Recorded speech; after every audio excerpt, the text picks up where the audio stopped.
Përshëndetje, po takohemi sërish në një nga studiot e Gazetës Express. Kësaj radhe me ne është ambasadorja e Gjermanisë, zonja Angelika Viets. Madam Ambassador, welcome to Gazeta Express. Thank you very much. Some people in Kosovo wonder why the German embassy still didn't come out with a statement. And correct me if I'm wrong, even Berlin didn't come out with a statement with regards to the presidential elections. What is the official stance of Germany, of Berlin, with Mr. Thaçi being the new president? Maybe you overlooked that we gave out a statement. We are one of the first countries who did so. As embassy here, we posted something on Facebook and wished the president wisdom and strength and, of course, all support to fulfill his duties as the next president of Kosovo. And as far as capitals go, when I speak of Berlin, we usually congratulate officially after the inauguration. So that will take place in April. And then there will be a congratulation, of course. From Berlin, you mean? From Berlin. And you mentioned wisdom, and he really needs that in this time because he got elected not only when political tensions were incredibly high, but also we've spoken to some members of the opposition who blamed Mr. Thaçi for not fulfilling the main criteria of being the president of Kosovo, of not being able to unify the country, not the political elite in this country. So he does really need some strength in order to bring everyone together, does he? He does. You're not going to comment any further on that? Well, we respect democratic rules. So Mr. Thaçi was elected by parliamentarians, and parliamentarians are elected by people, and that's the result. So we wish him good luck for his future tasks, and he will know if he's the president for all people. I'm sure he will have some ideas how to overcome the polarization that we see in the Kosovo society at the moment. Right, but I mean, his election was not really so democratic, wasn't he? I mean, the pictures we've seen from the parliament, there were tear gas once again, and there were also members of the opposition being expelled and forced out of the parliament. Those pictures really kind of broke every idea of a ceremonial election. I totally agree. We didn't like the pictures, and the pictures are not very helpful for Kosovo's image abroad, but I don't think Mr. Thaçi opened tear gas canisters. It was rather other people, so they were let out of the assembly. And we consider tear gas not as a means of issuing statements or making a point. There are other instruments. There are plenty of instruments in Parliament, and we repeatedly offered our experience in doing parliamentarian work for all sides. I see, but why did he insist in a time when he actually expected all these things to happen in the parliament? He was insisting to become president even though there were no signs that the session will be a normal session. I mean, he didn't help as well. You know, you have a constitution and there data that have to be fulfilled. What would you have expected the government to do? Maybe wait a bit longer, maybe sit down with the opposition and come to a new agreement, which would include also the presidential elections too? I think from the constitution point of view, there were certain dates that had to be fulfilled, and time was running short. I think the election had to be organized until the beginning of March, so it was the last days of February. That was already quite at the limit, so everybody followed the rules. So correct me if I'm wrong, and I really want to understand this well. From whatever happened, not only during the session when Mr. Thaçi was elected president, but generally speaking, throughout these months when we had tear gas in the parliament and we had all these political tensions running really high, pretty much you blame the opposition for the entire situation, don't you? You don't think that the government did something wrong as well? Well, that is totally untrue, to tell the truth. But when I can explain how diplomats work, we work with elected governments. We don't work with opposition when we follow our agenda. So behind the scenes, there's a lot that we tell the government, but we don't go out and give press statements. But in Kosovo in particular, there is a point of view, whatever is not out in the press does not exist. And that is simply not true.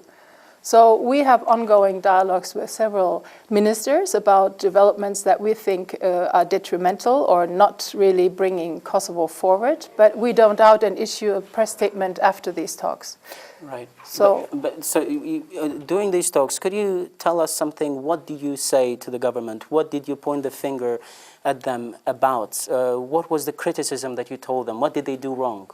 well, I don't want to go into detail. Of course, you understand when I just said we don't go out and give press statements after our criticism, but I think to push Kosovo forward and to help them integrate into EU standards and structures, it's very essential that a broad mentality change takes place from the government to the people. And that means everybody has to get used to some performance-oriented procedure in every respect, in boards, in university, in health. Take whatever you want. So we have a continuous dialogue with the government trying to establish what we think are European standards and to give support to bring Kosovo into these structures. Right, thank you. When we talk to the members of the opposition, and also based on their public statements, they are and feel frustrated that when it comes to criticizing their actions, the foreign diplomats are very vocal. But when it comes to criticizing the government, who actually has the authority to make some changes, you say that these kind of talks happen behind doors, that you do criticize them, but you don't like to share them with the media. Do you think it's fair to be so critical of probably every step that was taken by the opposition, but not really being so vocal openly when it comes to the work of the government?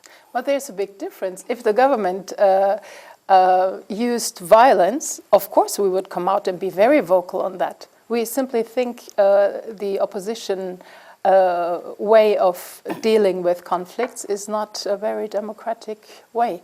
That's what we criticize. But we do talk to the opposition as well. Right. And if I can give a recommendation, the next elections are 2018. In German view, that's a very limited period of time to set up election program, to get voters, to prepare. By Kosovo standards, maybe that's far away, but actually it isn't. So I think the opposition, if they think they represent the majority of voters, they should prepare now for the next elections, 2018. So your biggest problem is the violent actions taken by the opposition. But the opposition and many political analysts and many people in the media also complain that you haven't been very vocal, and I'm not saying you personally only, but generally speaking, foreign diplomats, when it comes to corruption and organized crime, which is probably the biggest problems we have in this country. Why didn't we hear from you such harsh statements against bad government in this country? Oh, I think maybe on that eye you're blind. We come out with statements very often. This morning I read one again. So all of our Quint ambassadors, we go around, especially the US ambassador. As I said this morning, I read his latest statement. So we do say that corruption in the Balkans or in Kosovo has to be strictly reduced and nepotism stopped. You have to install some transparent, performance-oriented procedure to nominate board members, for instance. So we say that all the time. But maybe you think we should have been more vocal on addressing and identifying who is actually doing it. More protective to the opposition issues. But what happened is that the opposition, by using violence, sort of alienated us because we cannot accept violence. Right. Who is to be blamed for the corruption and organized crime? I mean, because this is not something that happened from yesterday to today. This is something that has been ongoing with several governments, especially the last years. Who is to blame? Is it because we have a weak justice system, or we have not very courageous people working for the prosecution and judges, or is it because politics does influence the justice system work? I did a lot of reading since arriving here, so I think it's a very long, centuries-old problem. And that's why it's so difficult to come to improvements, because you really have to change the mentality. In times when you have a weak state, and for long periods in history that was the case, then the clan sticks together because there's no government to resort to. And that's why you have this clan mentality, and that has to change, because the stronger the state gets and the more security the state offers to its people, the less you need corruption. Madam Ambassador, we talked about a lot of problems and issues that the Kosovo society has, and we also talked about the political tensions quite in the beginning of this interview. What could be the way out of all these troubles? How do you see that? The most important task ahead is to bring people together and talk. We are really shocked as foreign ambassadors to see that both sides, over the months of polarization, since September at least, don't talk to each other. The president, Yahyaga, she made an effort to have a round table and bring opposition and position leaders together. To my knowledge, that happened only once, and then Mr. Haradinaj said that was it, and he would not continue this dialogue. But you cannot build and consolidate a democracy without talking and without having dialogue. So one of the ideas that I can imagine is that both sides agreed to having some kind of mediation commission, and they can both nominate members to go to this commission and then work out a plan and some demands and some timetable to follow up on this, to find a way out, because some of the complaints and criticisms of the opposition, maybe they deserve follow-up. There are some other points, and everything has focused on Zajednica and the demarcation with Montenegro. That is rather an international agenda, and we don't see a lot of possibility to renegotiate on that. But they could, for instance, take the pressing issues for the population, and everything comes back to economy in my eyes. So they could really offer some proposals, and with the mediation commission it could be worked on. So that's maybe something for a president of state or some personality agreed on by both sides to take this in their hand and to establish such a commission, and just to overcome the speechlessness.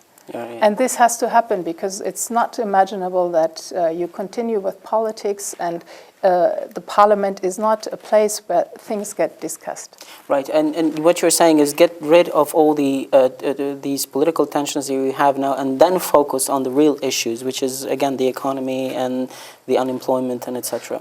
Well, at the moment it seems that both sides don't talk with each other, and that is very dangerous. So we were thinking of what can be done to bring people at one table again. So to have a commission is one option. In Germany, for instance, we are used to that. Whenever there is a severe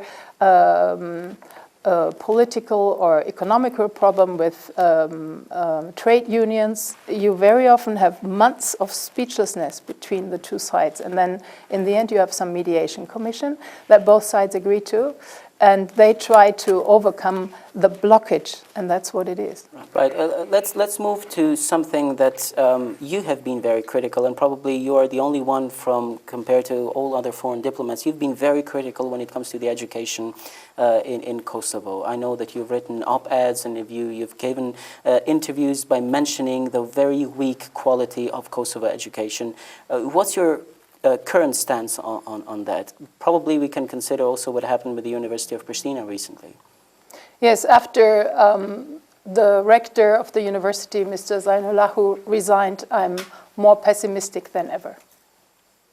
Is that it? Yes. More pessimistic in what terms? That this is something that cannot be solved anymore? Maybe he was not strong enough to pursue his agenda of raising the quality of education, which means also members of the steering committee, structures below that level, giving grades for entrance exams, which students are allowed to enter the university, and so on. So he had a whole concept, and he pursued an agenda. Maybe he was not diplomatic enough. Maybe he made too many people angry, but in the end, I think the system, the victory was with the system and the old structures, and he resigned because he saw no chance of improvement. You said once that actually Kosovo universities and private colleges are some sort of a factory of just producing a diploma, just like a piece of paper, but not really producing intellectuals and those that could actually make a change in this country. So this is just getting worse and worse now. Well, I don't want to be a prophet for the future, but we thought Mr. Zayunalu did an excellent job, and the ranking of the University of Pristina improved by over 1,000 positions. So we'll see in the near future how the ranking will be. Kosovo wants to join the Bologna process and has to fulfill certain standards. So we just have to follow this development. But I'm not overly optimistic. We've spoken about politics, and we just mentioned something, which is a bad news about the education system in this country. Is this the problem that we have in this society, that we just don't allow good people to be part of the system and start poking and changing things that are wrong with the system? Is this an overall problem for this society? Well, maybe I don't know the society enough. I just see that there are a lot of brilliant people. Many of them study abroad. Many of them come back and see they don't get a job. And that's what I meant with mentality change, that you have to open the system for the best heads to take positions. So no matter if he belongs to one family or your neighbor or some party, if there's a transparent tender procedure for positions and always the best gets the job, then the overall standard of Kosovo economy, education, health will improve. That's the only way. And who is to be blamed that these kind of brilliant people are not allowed in the system and to take charge on certain sectors? Who can be blamed? Is it politicians? Who is exactly to be blamed for this? Well, it's a societal problem, it's a political problem, it's a government problem. Yes, but these things cannot change by itself. Someone has to step in and do something about it. Well, you have a government, so the government should see to it that now that the SAA, the Stabilization and Association Agreement, that will be in power from 1st of April, is implemented, there are strict standards to be followed in many fields. So the government has to see to it that the standards will be fulfilled and the timetable held. And that means really performance-based procedures in many fields. Right, so we do need good and better leadership. You need a strong government, that's right. Right. Let's move on to another very, very sensitive topic, especially for us citizens of Kosovo, visa liberalization. We've seen statements being given by members of the government on and on that we're going to have visa-free regime this year, and we're going to have this month, next month. I would like to hear from the European point of view. Are we really that close when it comes to visa liberalization? Well, one thing is for sure, you're closer than ever. So I read that since 2009, the government said we'll have visa liberalization by the end of the year. So recently we heard we'll have it this year. Certainly the criteria have been mostly fulfilled. There will be an expert commission, I think they come at the end of next week, around the 18th, by the commission. And they will check that the last 9 criteria or 8 altogether have been fulfilled, and Kosovo will submit a report on the fulfillment of these last criteria. And then we expect the visit of a commissioner, and after that the commission has to decide. Yes. But I would like to take the occasion to say one thing. Yeah. Visa liberalization here is some crystallization point for joining Europe and being free to move wherever you like. Visa liberalization only means 90 days of travel to another Schengen country, and then you have to return. It's not that you can emigrate or take up job or study. You still need national visas for that. Right. Do you think that the government or whoever was in charge of this did a good job to explain this, that visa liberalization doesn't mean beyond free traveling, the right to work and stuff, but it means only the possibility to travel for free temporarily? Well, that will have to come. I'm sure once there is the recommendation, which then has to be implemented by 28 member states. It's not that the Commission recommends and then you have visa liberalization. We have to transform it into national law. So once we are at that stage, I'm sure we all have a broad information campaign telling people what it means, so that they're not surprised and that they're not blocked from re-entry when they overstay there 90 days. Right. You mentioned something very important, which might have an effect also on the time frame. When could we have visa liberalization, even if we have a positive recommendation from the European Commission? Correct me if I'm wrong, after the positive recommendation, does the recommendation has to be ratified at the parliament of each and every member of the European Union? I didn't check on that question, but the member states are involved in consenting to give visa liberalization. So I don't know if parliaments are involved, but anyway, it has to be transformed into national regulation. National regulation, which means that every member state must have an opinion and decide on that issue. That's right. And this includes also the 5 member states and this, who didn't recognize Kosovo, and this includes also countries that are struggling with the issue of migration and refugees. So it doesn't really look that good, doesn't it? Well, I didn't want to mention it. You're so focused, you all in Kosovo, on visa liberalization, and we fully support this wish for visa-free travel. Yeah. The embassy, especially the German embassy, is one of the first who has always reported in favor of visa liberalization. But at the moment, when you look around Europe, look around the Balkans, look around Germany, Austria, migration or refugees is really the overall topic, and our governments are under extreme pressure because people don't know how to cope anymore. Yeah. So that's the real issue, and Kosovo is a minor issue. You have to take the general atmosphere into calculation. And this is not really speaking very well for us right now. No, that is right, but I don't want to give false hopes. I'm sure we'll have visa liberalization for Kosovo very soon, but you have to also see the overall picture. And that is outside the influence of Kosovo, of course. Right. One thing that might have an influence not only on this decision, but on many other decisions on the way the Western Europe sees Kosovo is the problem with radical Islam, political Islam, or the very high number of Kosovo citizens fighting in the Middle East for terrorist organizations. What's your view on that? Well, is that one of the biggest problems we have right now?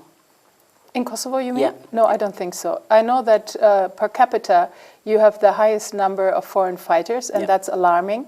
And there are many reasons for that, but I think Kosovo is one of the West Balkan states that fights this influence the strongest. You have a strong legislation, the police is doing a good job, the government had a series of very strong statements. So we are convinced that they really try to fight this phenomenon. But on the other hand, when you go to the roots of the problem, you come to the overall economic development and the perspectives for young people and the possibilities for bad influence to take a hold in this country. So I think it's also an economic development issue. So we go down once again to let's have a better and stronger government, and then pretty much everything else will follow getting an improvement. Well, we have the phenomenon of foreign fighters in most other European countries, including Germany. We have quite a big number. So France has been in particularly a victim of foreign fighter terrorism. Yeah. We have strong governments, so that's not the whole aspect. I'm convinced that the Kosovo government is very strong in this regard. Yeah. But a whole palette of reasons and issues come together, and you have to get involved into every single aspect. For instance, lifting the general living conditions of the people and giving perspectives to young people is very important. Yeah. when they find no jobs, so they're more open for Certainly. bad influences. Thank you very much for your time. Okay, doctor, thank you.